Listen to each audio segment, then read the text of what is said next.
اللہ اللہ اللہ۔ ایک بادشاہ تھا۔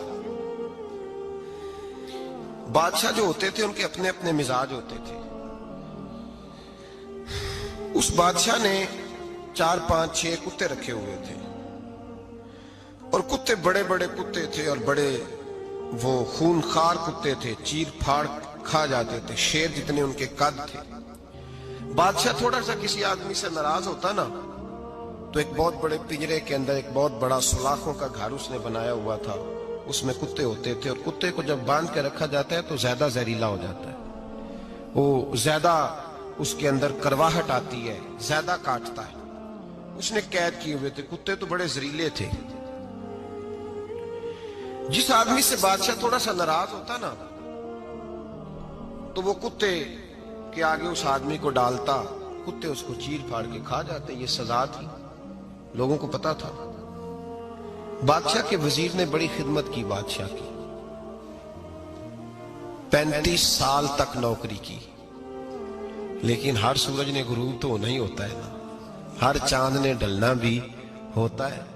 اب بوڑھا ہونے لگا، وہ جو مضبوط حافظہ تھا وہ کمزور ہونے لگا، ہلکی ہلکی غلطی۔ بادشاہ مزاج کا بادشاہ تھا، نہیں سمجھ میں آیا تو میں نے کہا کہ لوگ کہتے ہیں ہمیں کام پیارا ہے، چم نہیں، تو رشتہ وفا کا تھا ہی نہیں۔ وزیر سمجھنے لگا کہ اب نہ میں بھی غلطیاں کرنے لگا ہوں تو ایسا نہ ہو کسی دن میں بھی ان کتوں کا شکار ہو جاؤں۔ اس نے بادشاہ سے کہا کہ بادشاہ مجھے آہستہ آہستہ معذرت کرنے لگا، قدم ہٹانے لگا کہ مجھے چھٹی دے دی جائے، اب میں بوڑھا ہو گیا ہوں۔ لیکن اس نے کہا نہیں نہیں، جب تک میری طبیعت نہیں مانتی تم نہیں جا سکتے۔ مطلق العنان لوگ تھے، وزیر خاموش ہو گیا، پریشان رہنے لگا، غلطی ہو گئی ہے تو پھینک دے گا۔ ایک تجویز اس کے ذہن میں آئی، وہ جو پنجرے کتوں کے پنجرے پر محافظ بیٹھا تھا نا، جو ان کو کھانا ڈالتا تھا، روٹی ڈالتا تھا، گوشت دیتا تھا، اس کو ایک دن کہنے لگا یار تیری ڈیوٹی ہے سارا دن کتوں کو کھانا دینے کی، گوشت دینے کی، تو 2 4 دن ڈیوٹی مجھے نہیں دیتا؟ تو لے لے، میں تو پہلے پریشان ہوں، سارا دن ان کی دیکھ بھال کرتا ہوں۔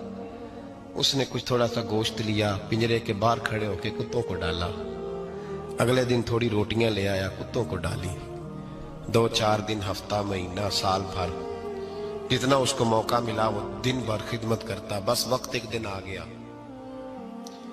بادشاہ کو کوئی بات اچھی نہ لگی،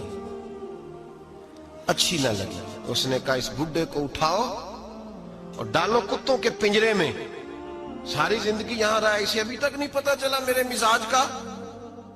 جب اٹھا کے پنجرے میں ڈالا نا تو بجائے اس کے کہ کتے اسے کاٹ کھاتے، وہ اس کے پیر چومنے لگے، وہ پیر چومنے لگے، ہاتھ چومنے لگے، چاٹنے لگے۔ تو بادشاہ سامنے کھڑا تھا نظارہ دیکھنے کو کہ چیر پھاڑ کرتے تو خوش ہوا کرتا تھا، خونخوار درندے جیسی اس کی طبیعت ہو گئی۔ جب دیکھا وہ پیار کر رہے ہیں تو بادشاہ وزیر سے کہنے لگا یہ کیا ہے؟ تو وزیر رو پڑا، کہنے لگا تو سیاستدان تھا تو میں بھی سیاستدان تھا، ساری زندگی سیاست کی لیکن دنیا داروں کے ساتھ رہا، تو انجام یہ ہوا کہ مجھے اس پنجرے میں ڈال دیا گیا۔ دیکھ تو بہت بڑا سیانہ تھا اور میں بھی سمجھدار تھا، وزیر رہا، لیکن ہمارا روح کا رشتہ نہ بن سکا۔ ارے ہم سے تو یہ کتے ہی اچھے نکلے، تیری 40 35 سال خدمت کی تو تو نے کتوں کے آگے ڈال دیا، انہیں تو چند مہینے روٹی ڈالی ہے، میرے وفادار ہو گئے۔ چند مہینے روٹی، جنہ تنا وچ عشق نہ رچیا کتے او نہ تھی چنگے، جنہ تنا وچ عشق نہ رچیا کتے او نہ تھی چنگے، مالک دے کر راکھی کر دے ساور بھکھے ننگے۔ اور بابا بلے شاہ صاحب فرماتے ہیں تو راتی جاگے تے شیخ صدا میں، راتی جاگ دے کتے تے تیتھوں اتے مالک دا در مول نہ چھڑ دے، پاویں مارو 100 جتے تے تیتھوں اتے رکھا سکھا کھا، دنے جار رکھاں وچ ستے، تیتھوں اتے ایک برکی دا قدر پچھانن، پاویں مالک ہون ستے۔ ایک برکی دا اوپر کھڑے ہو کے کام نہیں کرانا پڑتا کہ میں کھڑا رہوں گا تو کام صحیح ہوگا، جاؤں گا تو نہ، ایک برکی دا قدر پچھانن، پاویں مالک ہون